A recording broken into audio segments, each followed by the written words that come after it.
Capítulo 12.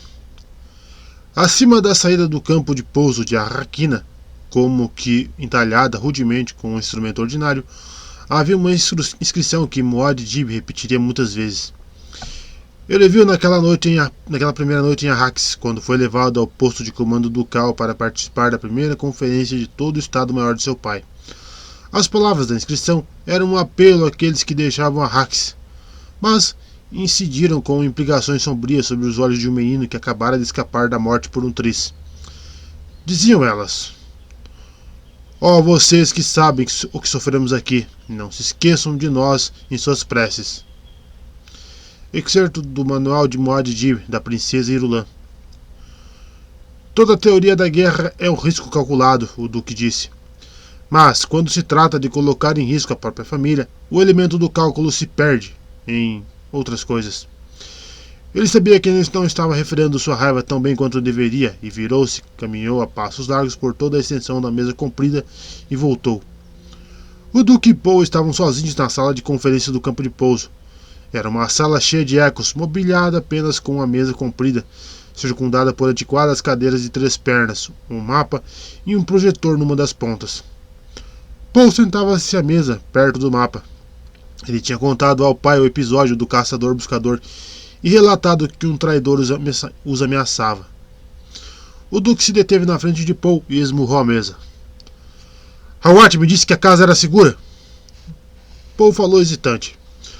Também fiquei com raiva no início e culpei Hawat, mas a ameaça veio de fora da casa, simples, inteligente e direta, e teria tido êxito se não fosse o treinamento que recebi do senhor e de tantos outros, entre eles Hawat. Você o está defendendo? O Duque indagou. Sim. Ele está ficando velho, é isso, deveria ser. Ele é muito experiente, Paul disse. Quantas vezes o senhor se lembra de ter visto Hawat errar? Eu que deveria defendê-lo, o Duque disse, não você. Paul sorriu. Leto sentou-se à cabeceira da mesa, pousou uma das mãos sobre a do filho. Você andou amadurecendo, filho. Ele ergueu a mão. Isso me alegra. Retribuiu o sorriso do menino. Hawat cuidará do próprio castigo. Ficará com mais raiva de si mesmo por causa disso do que nós dois juntos conseguiríamos despejar em cima dele. Paul olhou rapidamente para as janelas escuras atrás do mapa, para o negror da noite. As luzes da sala eram refletidas pelo parapeito de uma sacada lá fora. Ele viu sinais de movimentação e reconheceu a forma de um guarda que vestia o uniforme dos Atreides. Paul voltou a olhar para a parede branca atrás de seu pai, depois para baixo, para a superfície brilhante da mesa, vendo nela os seus próprios punhos cerrados. A porta da frente para o Duque se abriu com um estrondo. Tufir Hawat a atravessou, parecendo mais velho e curtido do que nunca. Ele percorreu toda a extensão da mesa e deteve-se em posição de sentido diante de Leto. Milord, ele disse, falando para um ponto acima da cabeça de Leto. Acabei de saber que falei com o Milord. Sou obrigado a entregar minha renúncia. Ora, sente-se e pare de fazer papel de idiota, disse o Duque. Ele acionou para a cadeira em frente a Paul do outro lado da mesa. Se cometeu um erro, foi o de superestimar os Harkonnen. Suas mentes simplórias pensaram num truque simplório. Não contávamos com truques simplórios. E meu filho fez questão de me apontar que escapou por causa do treinamento que você deu a ele. Você não falhou. Botou de leve no encosto de uma cadeira vazia. Sente-se, já disse. Hawat afundou-se na cadeira. Mas... Não quero saber, o Duque disse. O incidente é coisa do passado. Temos assuntos mais urgentes. Onde estão os outros? Pedi que esperassem lá fora enquanto eu... Chame-os. Hawat olhou Leto nos olhos. Sai, eu... Sei que são meus amigos de verdade, Tufir. O Duque disse. Chame os homens. Hawat engoliu em seco. É para já, milord. Ele girou na cadeira e gritou para a porta aberta. Gurney, faça-os entrar. Halleck conduziu a fila de homens para dentro da sala. Os oficiais do Estado-Maior, de aparência assustadoramente séria, seguido pelos auxiliares e especialistas mais jovens com ares ansiosos. O som breve de pés que se arrastavam ecoou pela sala quando os homens tomaram seus assentos. O cheiro suave do estimulante rachag percorreu a mesa. Temos café para quem quiser, disse o Duque. Olhou para seus homens pensando. Eles formam um bom grupo. Minha situação nessa guerra poderia ser bem pior. Esperou até trazerem o café da sala ao lado e servirem-no, notando o cansaço em alguns rostos. No mesmo instante, ele vestiu sua máscara de muda eficiência, ficou de pé e chamou a atenção deles, batendo os nós dos dedos na mesa. Bem, cavalheiros, ele disse. Nossa civilização parece ter se entregado de tal maneira ao hábito da invasão que não podemos sequer obedecer a uma ordem simples do Império sem que os costumes antigos sejam ressuscitados. Risadas breves e secas fizeram-se ouvir ao redor da mesa, e Paul percebeu que seu pai tinha dito a coisa certa e no tom de voz certo para levantar os ânimos. Até mesmo o vestígio de cansaço em sua voz estava correto.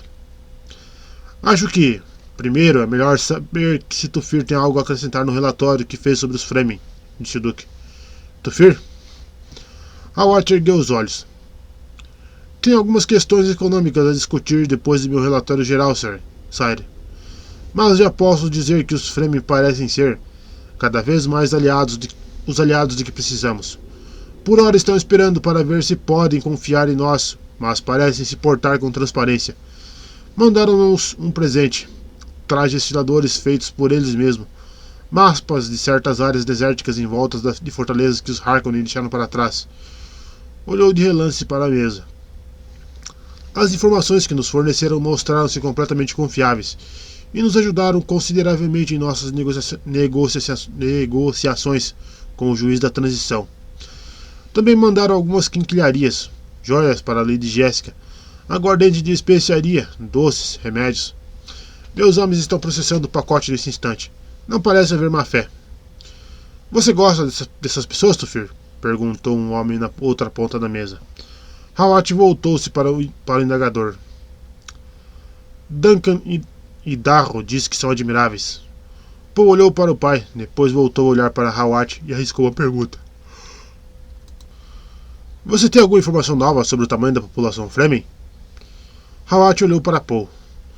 Com base no beneficiamento de alimentos e em outros indícios, Idaho estima que o complexo de cavernas que visitou tinha por volta de 10.000 pessoas no total. O líder deles disse governar um Siete de 2.000 famílias.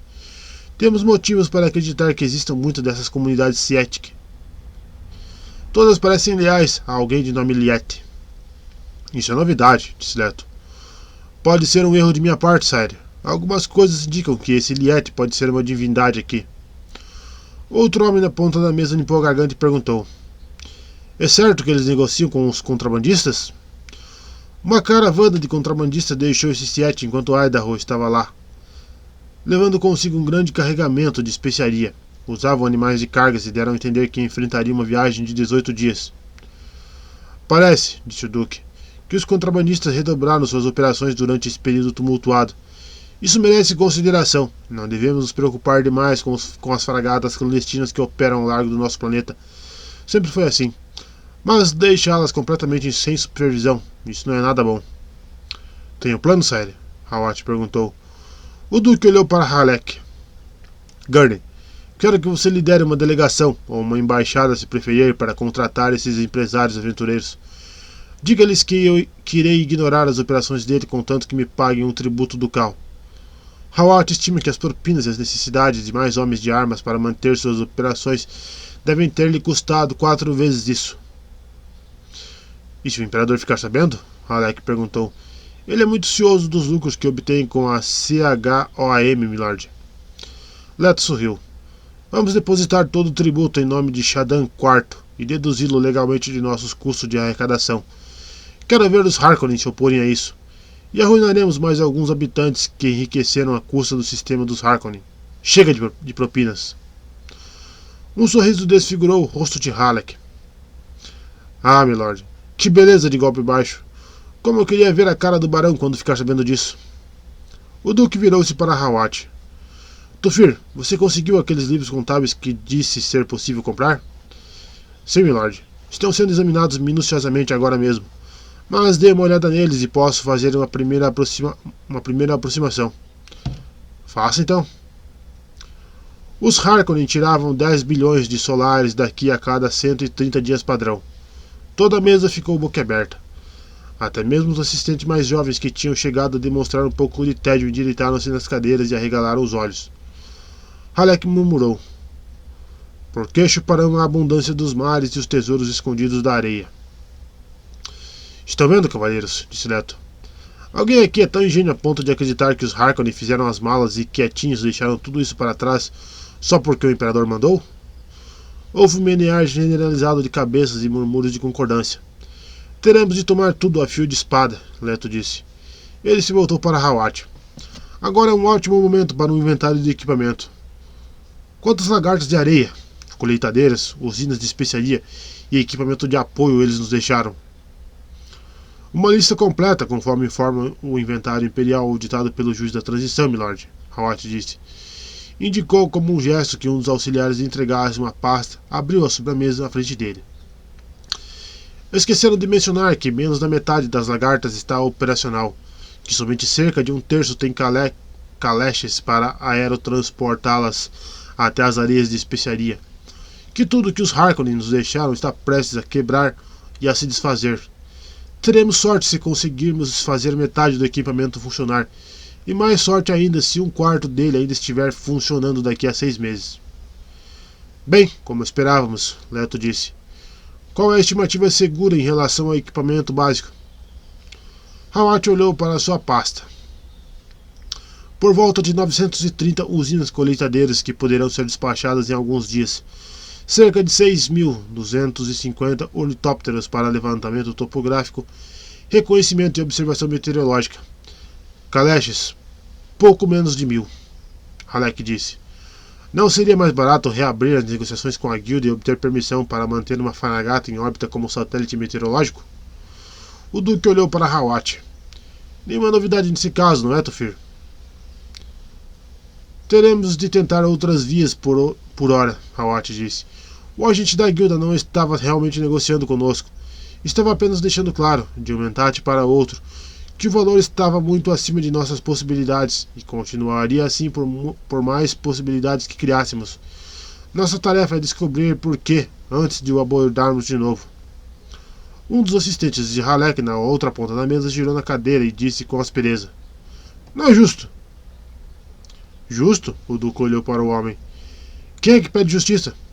Fazemos nossa própria justiça, e a faremos aqui em Arrakis, vencendo ou perdendo. Arrependeu-se de ter se juntado a nós, senhor? O homem fitou o Duque e disse. Não, Sire. Milord não pode se esquivar, e eu nada pude fazer a não ser segui-lo. Perdoe-me o arrobo, mas... Ele deu de ombros. Todos nós sentimos um pouco amargos de vez em quando. A amargura eu entendo, disse o Duque. Mas não vamos clamar por justiça enquanto tivermos a força dos braços e a liberdade para usá-los. Mas alguém anda alimentando a amargura? Se anda, pode deixá-la extravasar. Estamos entre amigos e todo homem pode dizer o que pensa. Halleck se mexeu e falou. Penso, Sire, que exasperador é o fato de as outras casas maiores não oferecerem ajuda. Elas chamam Milord de Leto o Justo e juram amizade eterna, mas desde que isso não lhes custe nada. Elas ainda não sabem quem vai ganhar esta briga, o Duque disse. A maioria das casas enriqueceu assumindo poucos riscos. Não se pode, de fato, culpá-las por isso, só desprezá-las. Olhou para Hawat. Estávamos discutindo equipamento. Você se importaria de projetar alguns exemplos para que os homens comecem a conhecer esse maquinário? Hawat fez que sim e gesticulou para um assistente posicionado perto do projetor. Uma projeção solidográfica tridimensional apareceu sobre a mesa, mais ou menos a 1/3 de sua extensão, onde se encontrava o Duque. Alguns dos homens mais afastados se levantaram para enxergar melhor. Paul se debruçou, olhando atentamente para a máquina. De acordo com a escala proporcionada pelas minúsculas figuras humanas que a circundavam, a coisa tinha cerca de 120 metros de comprimento e 40 de largura. Era essencialmente um corpo comprido e insetoide, movido por um conjunto independente de esteiras largas. Esta é uma usina colheitadeira, Hawat disse. Escolhemos uma em boas condições para esta projeção. Contudo, há uma draga que veio com a primeira equipe de ecólogos imperiais e ainda está funcionando, mas não sei dizer como, nem porquê. Se é aquela que chamam de Velha Maria, é uma peça de museu, disse um assistente. Acho que os Harkonnen ficaram com ela só para usá-la como castigo, uma ameaça que pairava sobre a cabeça de seus operários. Seja bonzinho, ou vou mandar você para a Velha Maria. Ouviram-se risadas em volta da mesa. Paul não tomou parte, com a atenção focada na projeção e na pergunta que tomava sua mente. Ele apontou para a imagem sobre a mesa e disse: Tufir, existem vermes da areia grandes o suficiente para engolir uma dessas inteira? O silêncio se instalou rapidamente na mesa. O Duque praguejou baixinho, em seguida pensou: Não, eles têm de encarar a realidade aqui. Existem vermes nas profundezas do deserto capazes de engolir essa usina inteira de uma bocada só, Hawat disse. Aqui, mais perto da muralha escudo, onde está a maior parte da colheita, existem muitos vermes capazes de danificar essa usina e devorá-la sem pressa. Por que não as guardecemos com escudos? Perguntou Paul. De acordo com o relatório de Idaho, Hawat disse, os escudos são perigosos no deserto. Um escudo de tamanho humano atrai todos os vermes num raio de centenas de metros. Parece levá-las a um furor assassino. É o que nos dizem os Fremen e não há motivo para duvidarmos deles. Idaho não viu o menor indício de equipamentos geradores de escudos no Siete. Nada mesmo? Paul perguntou. Seria muito difícil esconder esse tipo de coisa no meio de vários milhares de pessoas, Hawat disse. Idaho teve acesso livre a todas as partes do Siete. Não viu escudos nem qualquer indicação de seu uso. É um enigma, comentou o Duque. Os Harkonnen certamente usavam muitos escudos aqui, Hawat falou. Tinham oficinas em todas as vilas fortificadas, e suas contas mostram gastos elevados com a reposição de escudos e peças sobressalentes. Será que os Fremen têm como anular os escudos? Paul perguntou. Não parece provável, Hawat disse. Claro que, teoricamente, é possível. Uma enorme contracarga estática poderia fazer isso, mas ninguém até hoje conseguiu colocar a ideia à prova. Já teríamos ouvido falar de algo assim a essa altura, Halleck falou. Os contrabandistas têm contato direto com os Fremen e teriam adquirido um aparelho como esse se estivesse disponível. Não teriam o menor escrúpulo de comercializá-lo fora do planeta. Não gosto da ideia de deixar uma pergunta tão importante sem resposta, Leto disse. Tufir, quero que dê prioridade máxima à solução desse problema. Já estamos trabalhando nisso, milord, limpou a garganta. Idaho disse uma coisa. Ele disse que a atitude dos Fremen em relação aos escudos é inequívoca. Disse que eles se divertem muito com a ideia. O Duque franziu o senho então. O assunto em pauta é o equipamento da extração da especiaria. Hawat acenou para seu assistente junto ao projetor. A imagem solidográfica da usina colheitadeira foi substituída pela projeção de um aparelho alado que apequenava as imagens das figuras humanas em volta dele. Isso é um Kalek. Ou Kalesh, sei lá. Kalesh, Hawat disse. É basicamente um ornitóptero grande cuja única função é levar a uma usina às areias ricas em especiaria e depois resgatar a usina quando o verme da areia aparece. Ele sempre aparece. Colher a especiaria é uma questão de entrar e sair correndo, carregando tudo que puder. Admiravelmente adequado à moral dos Harkonnen, disse o Duque. Gargalhadas foram abruptas e ruidosas. Um ornitóptero substituiu o Kalesh no foco do projetor.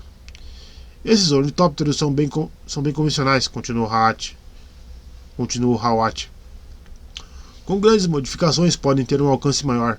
Foi tomado cuidado especial de vedar as áreas essenciais à entrada de areia e pó. Somente um a cada 30 deles apresenta escudos. Talvez por terem se livrado do peso do gerador de escudo. Para obter maior alcance. Não gosto dessa despreocupação com os escudos, o Duque murmurou e pensou. Será esse o segredo dos Harkonnen? Significa que sequer conseguiremos escapar em fragatas protegidas por escudos se tudo der errado para nós? Ele chacoalhou a cabeça para afastar aqueles pensamentos e disse: Passemos à estimativa preliminar. Qual será nosso lucro aproximado?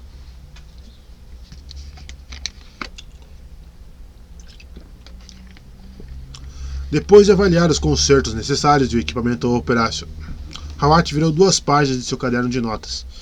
Depois de avaliar os consertos necessários e o equipamento operacional, chegamos a uma primeira estimativa dos custos operacionais.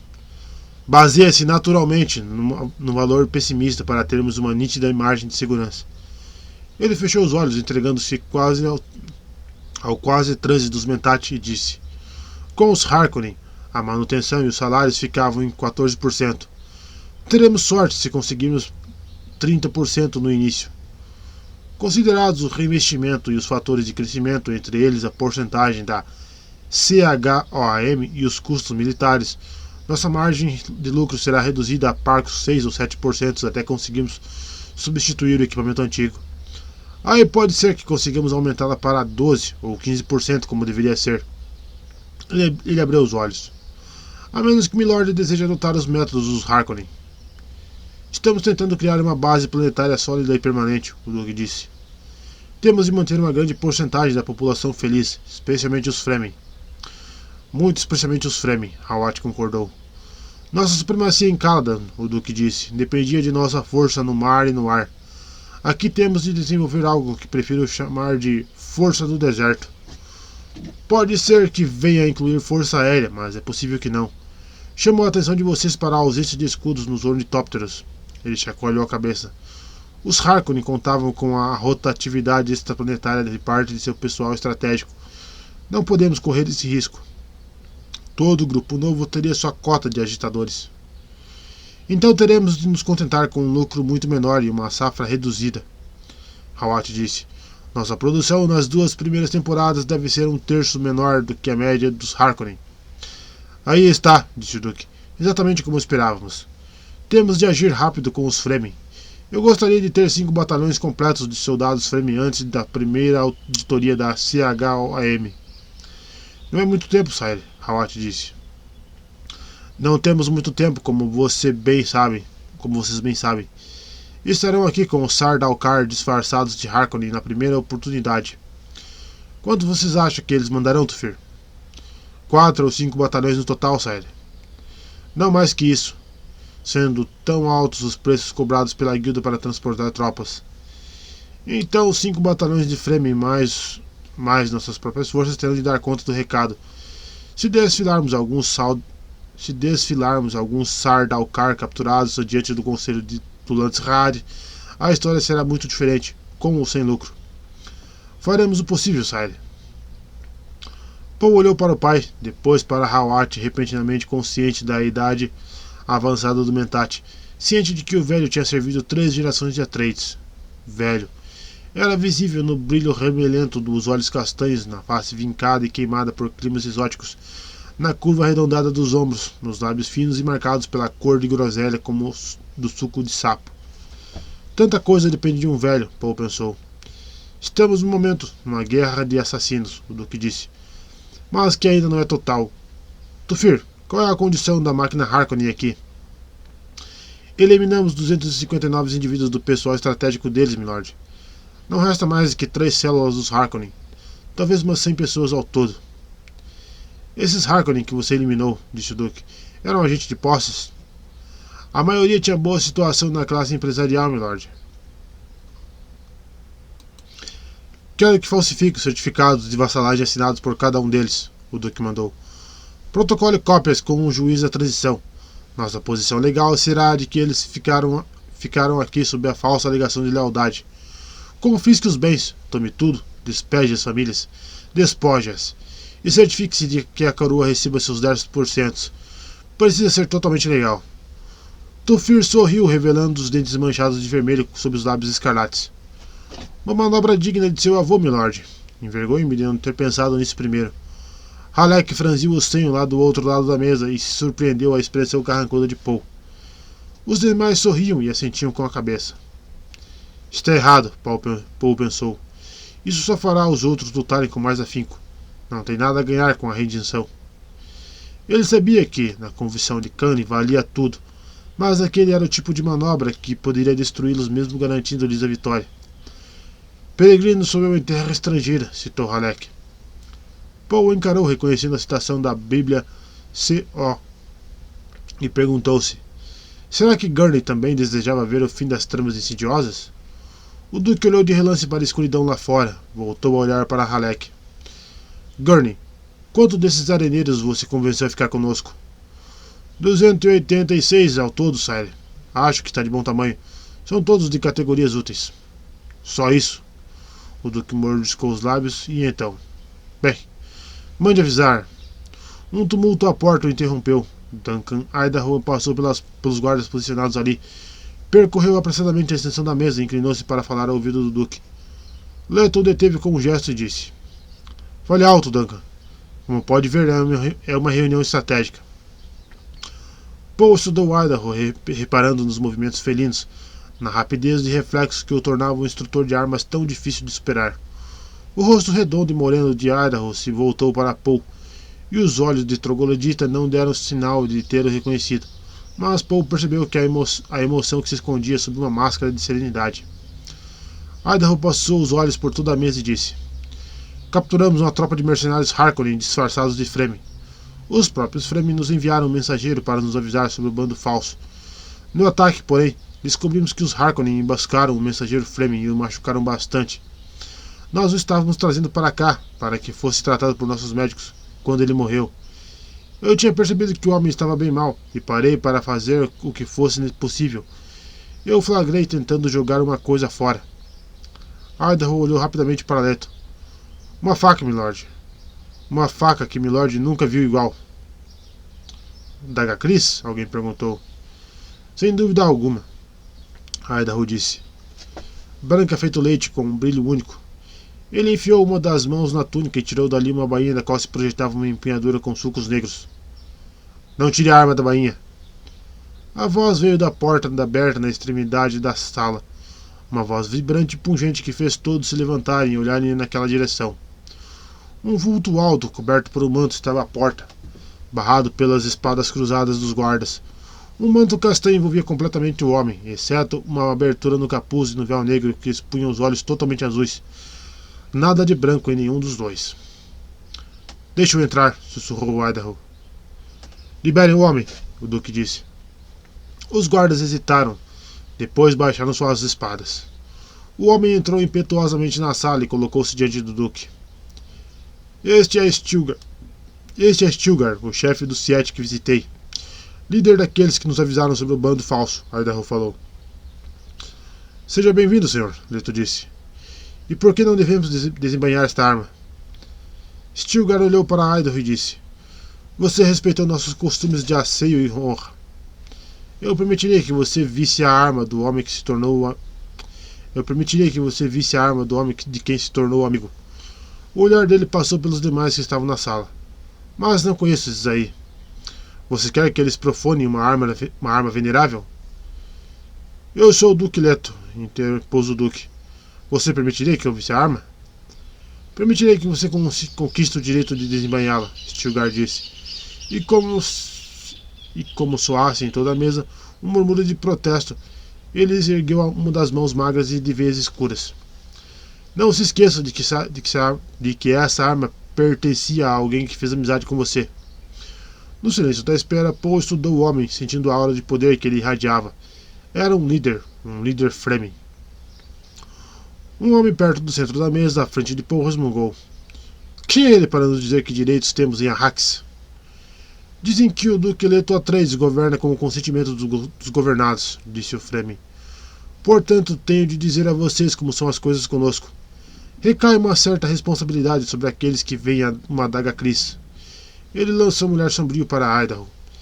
Eles são nossos. Nunca podem deixar Arrakis sem nosso consentimento. Halek e vários outros começaram a se levantar com uma expressão de ira no rosto. Halek disse: O Duque Leto determina-se... Um momento, por favor, falou Leto. E bastou a brandura de sua voz para contê-los. Isso não pode fugir ao controle, ele pensou. Dirigiu-se ao Fremen. Senhor, honro e respeito a dignidade pessoal de qualquer homem que respeite minha dignidade. Estou de fato em dívida com o senhor, e sempre saldo minhas dívidas. Se é seu costume que esta faca deva permanecer embainhada, então assim será ordenado por mim. E se houver alguma outra maneira de homenagearmos o homem que morreu a nosso serviço, basta dizer. O homem Fremen fitou o Duque, depois afastou o véu do rosto, revelando o nariz afilado e uma boca de lábios carnudos em meio à barba negra e lustrosa. Ele se debruçou deliberadamente sobre a ponta da mesa e cuspiu em sua superfície polida. Quando os homens em volta da mesa fizeram menção de saltar das cadeiras, a voz de Idaho trovejou desde o outro lado da sala. Espere! Na quietude repentina e tensa que se seguiu, Idaho disse: Nós lhe agradecemos, Stilgar, pela dádiva da umidade de seu corpo. Nós a aceitamos no espírito em que foi oferecida. E Idaho cuspiu na mesa diante do Duque. À parte para o Duque, ele disse: lembre-se de como a água é preciosa aqui, Sire. Foi um sinal de respeito. Leto voltou a afundar-se em sua cadeira, interceptou o olhar de Paul, um sorriso triste no rosto do filho. Sentiu que a tensão em volta da mesa ia relaxando aos poucos, à medida que seus homens começavam a entender o que acontecera. O Fremen olhou para Idaho e disse: você se portou bem em meu siete, Duncan Idaho. Você é escravo de sua lealdade ao Duque? Está pedindo que eu me junte a ele, Sire? Está pedindo que eu me junte a ele. Sire, disse Idaho. Ele aceitaria a dupla vassalagem? Perguntou Leto. Leto perguntou: quer que eu vá com ele, Sire? Quero que você decida por si mesmo, Leto. Quero que você decida por si mesmo, Leto disse, sem conseguir afastar a urgência de sua voz. Idaho estudou o Fremen. Você me aceitaria nessas condições, Stilgar? Haverá ocasiões em que terei de voltar para servir ao meu duque. Você luta bem e fez o que pôde por nosso amigo, Stilgar respondeu. Ele olhou para Leto. Que seja assim. Idaho fica com a adaga Cris que tem nas mãos como sinal de sua lealdade a nós. Ele precisa ser purificado, naturalmente, e os ritos devem ser observados. Mas isso se pode arranjar. Ele será Fremen e soldado dos Atreides. Há um precedente. Liet serve a 2 senhores. Duncan? Leto perguntou. Entendi, Sire, Idaho disse. Então estamos de acordo, Leto disse. Sua água é nossa, Duncan Idaho, Stilgar disse. O corpo de nosso amigo fica com seu duque. A água dele é a água dos Atreides. É um compromisso entre nós. Leto suspirou, olhou para Hawat e encontrou os olhos do velho Mentat. Hawat assentiu, aparentemente satisfeito. Esperarei lá embaixo, disse Stilgar. Enquanto Idaho se despede dos amigos. Turok era o nome do nosso amigo morto. Lembre-se disso quando chegar a hora de libertar o espírito dele. Vocês são amigos de Turok. Stilgar começou a dar meia volta. Poderia ficar mais um pouco? Perguntou Leto. O Fremen se virou, devolvendo o véu a seu lugar com um gesto tranquilo e rápido, ajustando alguma coisa embaixo dele. Paul viu de relance que parecia ser um tubo fino antes de o véu voltar ao lugar. E por que eu ficaria? O Fremen perguntou. Nós lhe faríamos as honras da casa, o Duque disse. A honra exige que eu esteja em outro lugar muito em breve, o Fremen replicou. Lançou mais um olhar para Idaho, virou-se e saiu passando pelos guardas à porta. Se os outros Fremen forem como ele, estaremos muito bem servidos, Leto comentou. Idaho falou impassível. Ele é um bom exemplo, Sire. Entendeu o que tem de fazer, Duncan? Sou seu embaixador junto aos Fremen, Sire. Muita coisa depende de você, Duncan. Vamos precisar de pelo menos 5 batalhões dessas pessoas antes de os Sardaukar caírem sobre nós. Isso dará um pouco de trabalho, Sire. Os Fremen são muito independentes. Idaho hesitou e então disse. E Sire, há mais uma coisa. Um dos mercenários que derrubamos estava tentando tirar esta arma de nosso amigo Fremen que morreu. O mercenário disse que os Harkonnen ofereceram uma recompensa de 1 milhão de solares a quem lhe trouxer uma adaga Cris. Leto ergueu o queixo, nitidamente surpreso. Por que querem tanto uma arma dessas? A faca entalhada a partir do dente de um verme da areia é a marca dos Fremen, Sire. Com ela, um homem de olhos azuis poderia entrar em qualquer siete dessa terra.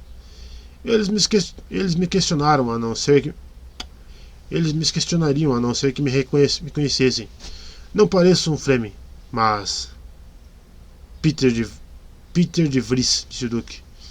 Um homem de astúcia diabólica, milord, Hawat disse. Idaho enfiou a faca embanhada em sua túnica. Guarde essa faca, o Duque disse. Entendido, milord. Bateu de leve no transmissor receptor de seu cinto de utilidades. Mandarei notícia assim que possível. Tufir tem o código para me contatar. Use a língua de batalha. Ele bateu continência, deu meia volta e correu atrás do Fremen. Ouviram passos dele retumbando pelo corredor. Leto e Hawat trocaram um olhar cúmplice. Sorriram. Temos muito a fazer, Sire, disse Halleck. E eu não os deixo trabalhar, Leto completou. Tenho um relatório sobre as bases avançadas, Hawat disse. Devo deixá-lo para outra ocasião, Sire? Isso irá nos tomar muito tempo? Não, se forem só as informações essenciais. Os Fremen dizem que mais de 200 dessas bases avançadas foram construídas aqui em Arrakis, na época da estação de experimentação botânica no deserto. Todas teriam sido abandonadas, mas existem relatos de que foram lacradas antes disso. Algum equipamento dentro delas? Duke perguntou. De acordo com os relatórios que Duncan me mandou, sim. Onde estão localizadas? Halleck perguntou. A resposta a essa pergunta, Hawat disse, é invariavelmente. Só o Liet sabe. Só Deus sabe, Leto murmurou. Talvez não, Sire, Hawat disse. Milord ouviu tal Stilgar mencionar o nome. Será que estava se referindo a uma pessoa de verdade?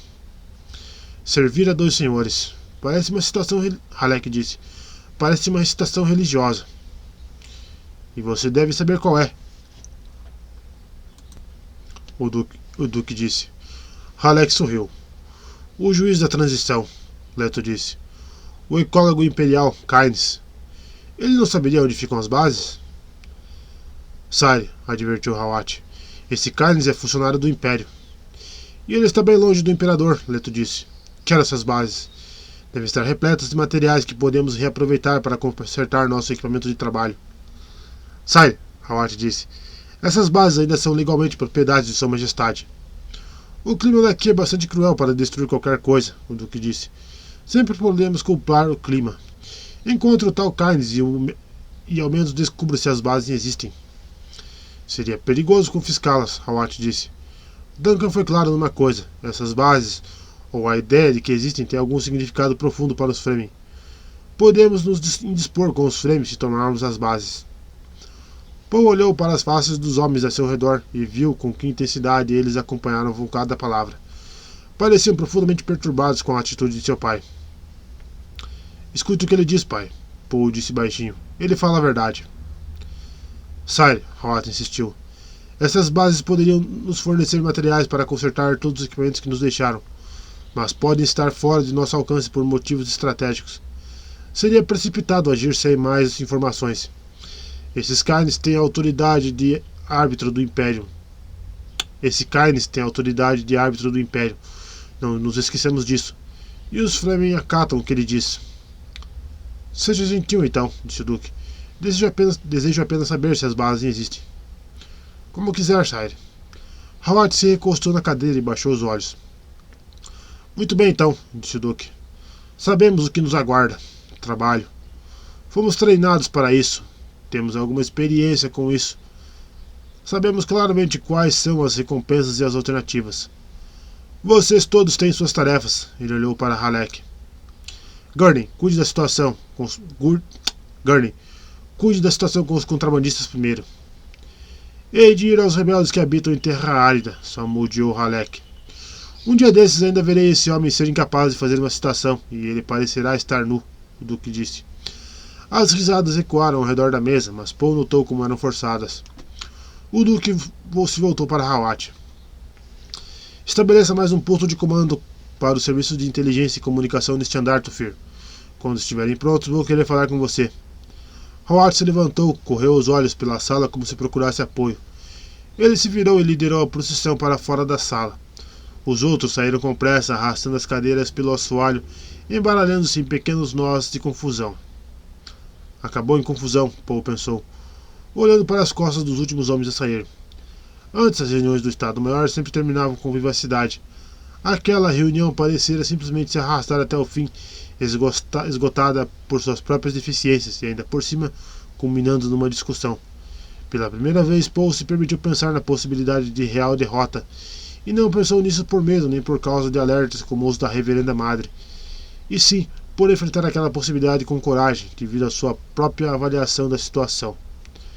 Meu pai está desesperado, ele pensou. As coisas não vão nada bem para nós. E Hawat recordou como o velho Mentat tinha se comportado durante a conferência. As hesitações sutis, os sinais de desassossego.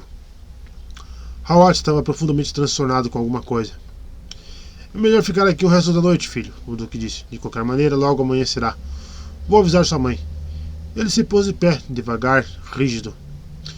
Por que você não junta algumas dessas cadeiras e estica por cima delas para descansar um pouco? Não estou muito cansado, senhor. Como quiser. O Duque recolheu as mãos às costas e começou a andar de um lado para o outro ao longo da mesa. como um animal enjaulado, pensou Paul. O senhor vai discutir a possibilidade de um traidor com Hawat? Paul perguntou. O Duque parou diante do filho, falou para as janelas escuras. Discutimos a possibilidade muitas vezes. A velha parecia ter tanta certeza, Paul disse. É a mensagem que minha mãe... As precauções foram tomadas, o Duque disse. Ele olhou ao redor da sala e Paul reparou na fera aquada que se escondia dos olhos do pai. Fique aqui. Tenho algumas coisas para discutir com Tufir sobre os postos de comando. Ele se virou e saiu da sala, cumprimentando brevemente com a cabeça dos guardas à porta. Paul ficou olhando para o lugar que seu pai ocupara. O espaço havia ficado vago antes mesmo que o Duque deixara a sala. Ele se lembrou do alerta da velha. Por seu pai, nada.